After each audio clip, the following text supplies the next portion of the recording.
Hoy analizaremos esta doctrina cristiana llamada el infierno, construcción perfectamente estructurada que nos ofrecen las tradiciones religiosas.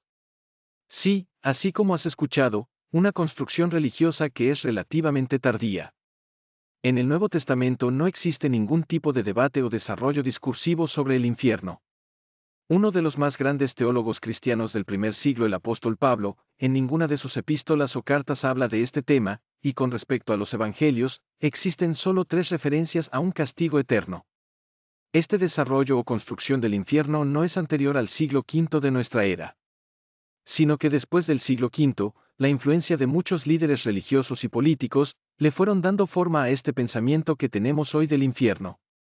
A continuación, desarrollaremos con mucho cuidado esta doctrina cristiana católica y le haremos una auditoría bíblica e histórica a ver si esta enseñanza era compartida en las congregaciones del primer siglo, como es compartida hoy en nuestras congregaciones del siglo XXI. Así que si este tema te ha interesado, busca tu Biblia y prepárate, porque ya regresamos.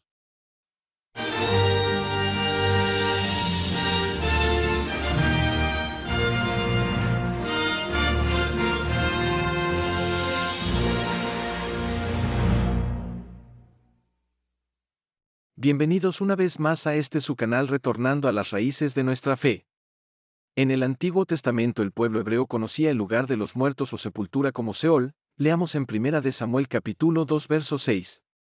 Jehová mata, y él da vida, él hace descender al Seol, y hace subir. Leamos también Salmos capítulo 18 verso 5. Ligaduras del Seol me rodearon, me tendieron lazos de muerte. Todos los antiguos hebreos sabían que allí era el lugar de descanso de todos sus parientes fallecidos, en donde esperarían la resurrección de los muertos. Necesitamos hacer una acotación, para entender el desarrollo de este concepto llamado infierno, y es el siguiente: sabemos que el pueblo de Israel se dividió en 2 casas, la casa de Israel que por su rebeldía fue dispersa por las naciones, y hoy asimilada en medio de ellas, y la casa de Judá, que también fue castigada en Babilonia, pero al salir ellos de Babilonia, y al pasar del tiempo, fueron influenciados por el idioma griego, y por ende los escritores, al redactar muchas de sus cartas, al no encontrar palabras que pudieran llenar totalmente el significado de una palabra hebrea, usaron palabras que tienen significados similares al hebreo, y eso se da con el término Seol, que para los griegos era el Hades, pero lo malo fue que no solo fue el significado, sino que también se trae en la cosmovisión de ese término en el griego de Hades y Tártaros. La cosmovisión que tenían los griegos del Hades fue que el Hades era el dios del inframundo, era hijo de Cronos, y hermano de Zeus y Poseidón. El Hades era para los griegos un lugar donde simplemente se alojaban las almas de los difuntos impidiendo su regreso a la tierra. Por otro lado, estaba el Tártaro, que era un lugar separado del Hades, en lo más bajo y profundo del inframundo, en donde se encerraban a los monstruos. El concepto hebreo del Seol fue reemplazado por Hades, y abismo en hebreo, que era la palabra Bor, lugar de los espíritus encarcelados, fue reemplazado por Tártaros. En el Nuevo Testamento, Jesús menciona una tercera palabra que también confunden con el infierno, y es la palabra Gehenna. Leamos en Mateo capítulo 10 verso 28. Y no temáis a los que matan el cuerpo, mas el alma no pueden matar, temed más bien a aquel que puede destruir el alma y el cuerpo en el infierno. Veamos aquí que la palabra infierno es Gehenna. El Gehenna era un basurero que constantemente ardía en fuego, allí se quemaba la basura de la ciudad. Sabes que muchos de los que escuchan tienen la enseñanza de un infierno como lugar de castigo de los malos, y que uno de los pasajes que usan para sustentar esto es la parábola del rico y Lázaro. Amados hermanos, esta parábola tiene otra enseñanza totalmente diferente a las que conocemos. Si tomamos como referencia aspectos culturales e históricos del pueblo hebreo del siglo I, entenderemos lo que quiso decir Jesús en esa parábola. Por otra parte, están aquellos que dicen que en alguna ocasión se les mostró visión, o que tuvieron sueños con un lugar de tormento. Esto es muy frecuente en las redes sociales. Hay muchas personas que comparten estos sueños de la existencia de un infierno en sus canales de YouTube, pero queremos exhortarles: cuando ocurra algo como esto en nuestras vidas debemos correr a la palabra, y pasar por allí cualquiera visión o sueño. Nada de estas cosas puede violentar o alterar lo que Dios ya estableció. Así que tanto las visiones como los sueños de un infierno ardiente con almas gritando y demonios atormentando, lo desarrollaremos más adelante. Es hora de hacernos una gran pregunta: ¿de dónde viene esta idea del infierno? Esta idea no es obviamente una idea cristiana, ni era tema en las congregaciones del primer siglo. Esta palabra infierno proviene de una voz latina que es infernus, y significa el lugar inferior o subterráneo, donde se pensaba que iban todos los seres humanos al morir, o sea la sepultura, y es a los que los judíos le llamaban el Seol, y los griegos le llamaban el Hades. Estos tres conceptos infernus, Seol y Hades, son más o menos similares, conceptos precristianos que por lo menos en el siglo I, estaba desprovisto de castigos, y no es nada parecido al infierno cristiano.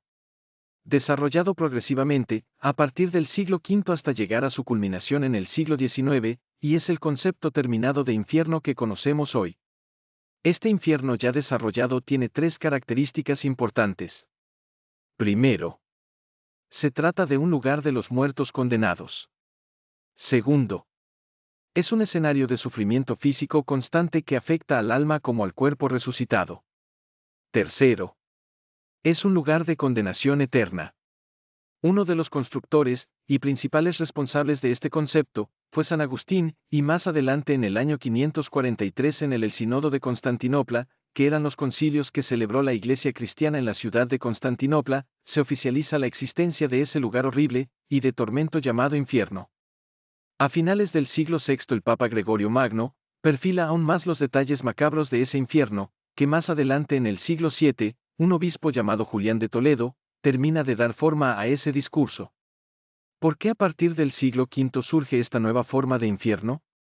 Cuando leemos historia nos damos cuenta que este cambio tiene una relación directa con hechos políticos, y esto es exactamente la constitución de la Iglesia imperial, que no es más que la protección y privilegios que recibía la Iglesia cristiana del poder romano. Este respaldo que recibía la Iglesia le permitió construir la fijación de las mayorías de los dogmas y establecer los mecanismos coactivos necesarios para castigar a los rebeldes, y uno de esos mecanismos era el infierno. El infierno no es fruto de una reflexión teológica, tampoco un dogma, más bien el infierno nace como una herramienta política de dominación de conciencias, destinadas a los herejes, a los traidores de la fusión Iglesia-Estado. Era necesario hacer muy temible esa herramienta del infierno, para que fuera más eficaz, de ahí nace el castigo físico, y su carácter eterno. Tres puntos cronológicos importantes que queremos resaltar en la historia de este desarrollo del infierno, y su relación con el poder político, son los siguientes. 1. En el siglo XIII el Papa pierde liderazgo político-espiritual por la presencia de las monarquías, que veían una presencia insoportable en el poder imperial de la Iglesia. En este tiempo, el Papa Inocencio IV se autoproclama presencia corporal de Cristo en la tierra, o sea la encarnación de Cristo. Este Papa en un documento doctrinal de 1254, aprobado en sedes conciliar décadas después, en el concilio de Lyon II, proclamaba que quien muriera en pecado mortal, sería atormentado perpetuamente con el fuego del infierno eterno. 2. A mediados del siglo XV, el año 1442 en el marco del Concilio de Florencia, bajo el papado de Eugenio IV, se hizo pública la siguiente sentencia. La Iglesia cree firmemente, confiesa y anuncia que ninguno de los que están fuera de la Iglesia católica, no solo los paganos, sino también los judíos pueden alcanzar la vida eterna, sino que irán al fuego eterno, preparados para el diablo y sus ángeles.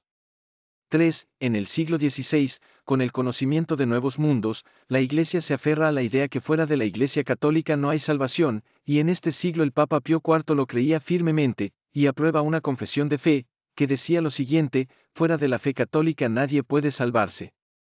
Este pensamiento fue ratificado nuevamente en el siglo XIX. Queremos resaltar que este concepto fue una herramienta política eclesiástica de dominación, y no una enseñanza del primer siglo. Hasta aquí, hemos visto cómo este concepto coactivo de la religión y entes políticos fue tomando fuerza a partir del siglo V hasta llegar a lo que conocemos hoy. Les pedimos a todos nuestros oyentes nos tengan paciencia para poder esclarecer poco a poco este concepto no bíblico, ya que en próximos videos desarrollaremos hermenéuticamente todos esos pasajes que son usados fuera de su contexto, sumado el desconocimiento etimológico que ha llevado a errar en las enseñanzas a muchos maestros bien intencionados. Es hora que tomemos la palabra y hagamos aplicaciones correctas para así poder bendecir de la forma que el Eterno anhela en su corazón. Queremos decirles que si existe un lugar de castigo, llamado el lago de fuego, pero allí serán destruidos todos aquellos que en el juicio justo sean condenados, reiteramos serán destruidos, nadie estará allí por la eternidad, porque al aceptar esta idea, hablaríamos de una segunda forma de vida eterna, claro bajo una condenación, idea que se sale del ideal de Dios ya que la vida eterna solo está reservada para los justos. Este tema del lago de fuego será tema de nuestro próximo video. Si este video ha sido de bendición para tu vida, recuerda dar like, suscribirte y dejar tus comentarios. Shalom.